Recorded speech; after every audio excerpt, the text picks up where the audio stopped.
Round these there was a margin, obscurely and imperfectly described in the reports of merchants, but by far the greater part of the world was utterly unknown. Great realms of darkness stretched all beyond, and closely hemmed in the little circle of light. In these unknown lands our ancestors loved to picture everything that was strange and mysterious. They believed that the man who could penetrate far enough would find countries where inexhaustible riches were to be gathered without toil from fertile shores or marvelous valleys. And though wild tales were told of the dangers supposed to fill these regions, yet to the more daring and adventurous, these only made the visions of boundless wealth and enchanting loveliness seem more fascinating. Thus, as the art of navigation improved and long voyages became possible, courageous seamen were tempted to venture out into the great unknown expanse. There was, however, an enthusiastic seaman who firmly believed that a great continent existed there and who longed to go in search of it.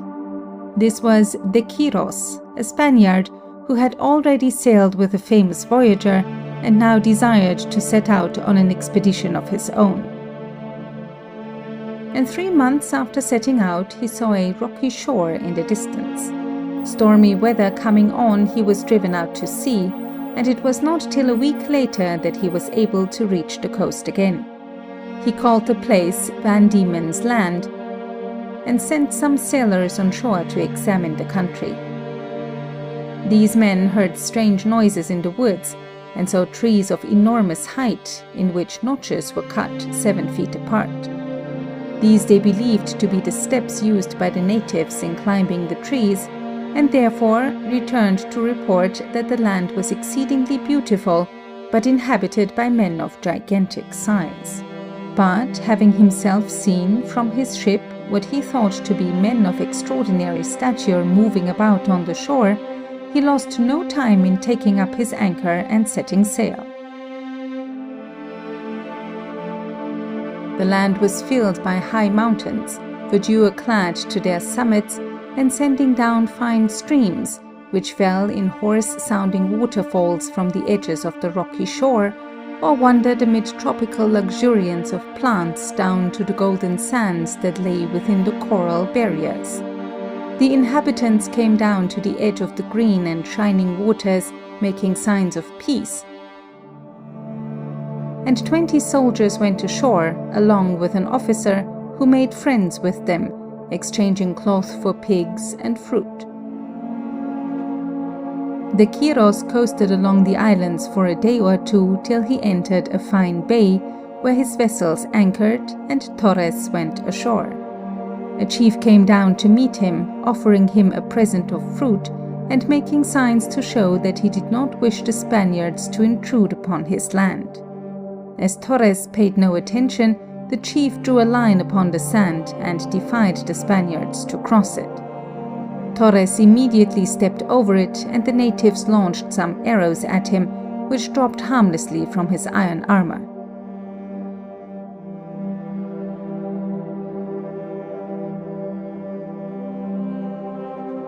The Spaniards spent a few pleasant days among the fruit plantations and slept in cool groves of overarching foliage, but subsequently they had quarrels and combats with the natives, of whom they killed a considerable number.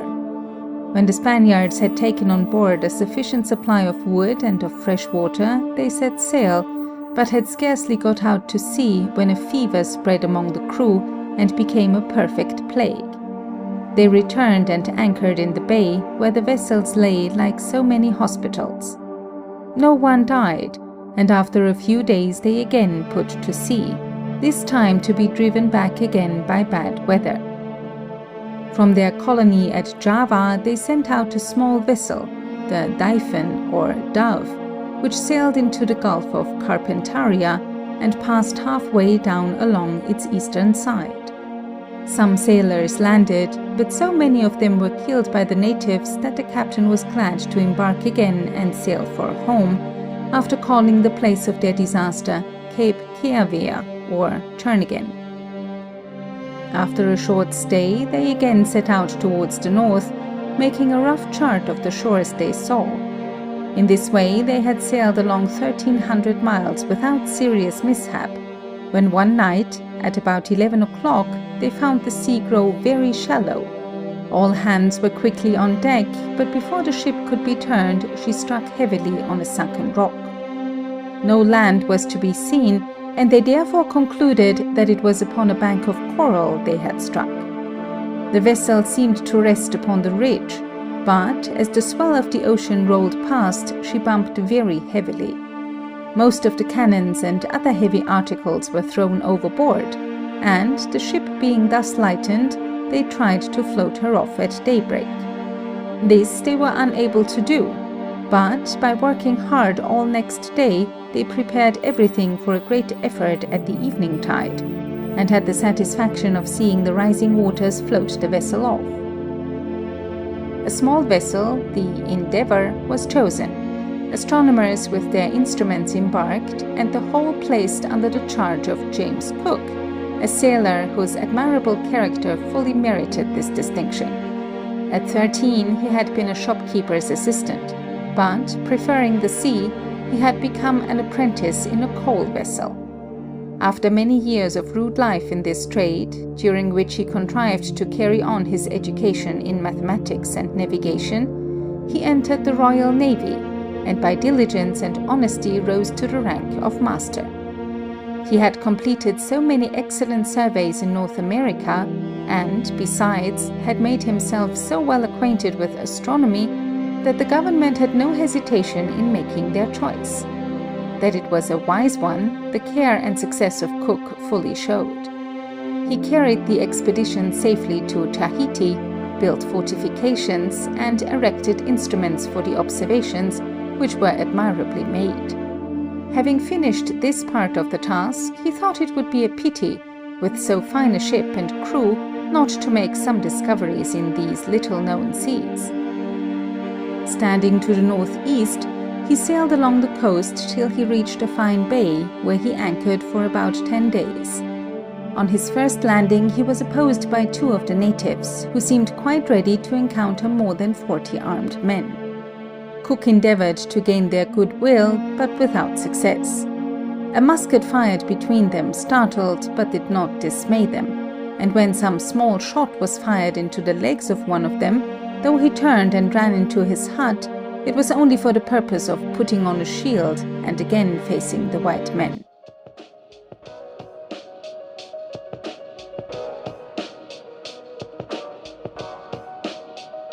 Here we have more evidence of a one-world architectural style, stretching from continent to continent, tip to tip. We also have more evidence from the historical record that as explorers went out exploring the world, they began to encounter men of enormous stature. When we examine the quote-unquote mainstream narrative, we are led to believe that this city was constructed from untouched land and turned into a fully built-out city in just over a century from the time of these photographs. Then, when we do some critical thinking, we realize that this city location was very, very remote, and passage there was extremely long, dangerous, and an expensive endeavor. The initial raw materials and supplies to begin to build this city would have had to have come aboard merchant ships, which at that time had limited cargo space and were slow in their arrival. Also, the amount of skilled laborers to do all the construction was limited, as the population of the world was said to have been much smaller. When we take all these factors into consideration, it becomes difficult to imagine that the mainstream narrative would be true.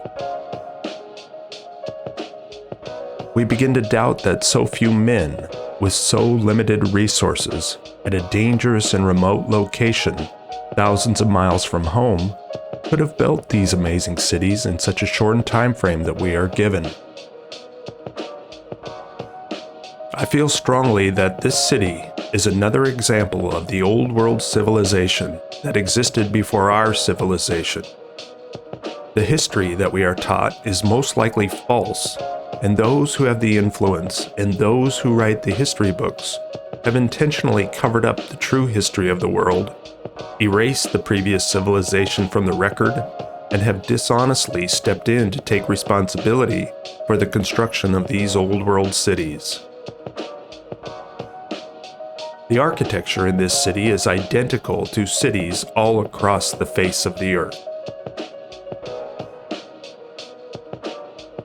In the LibriVox recording, we hear an account of a plague, a perfect plague, hitting the mariners on board the ships, which sounds very dire for that time. What did they do to address the plague? They went to shore, they rested for a couple of days, nobody died, and they went on their journey. The photographs and films in this presentation are from the public domain. They are free to use and free from copyright. The audio recording is a LibriVox recording, which is also in the public domain and free to use without copyright. Excerpts were taken from the audiobook recording.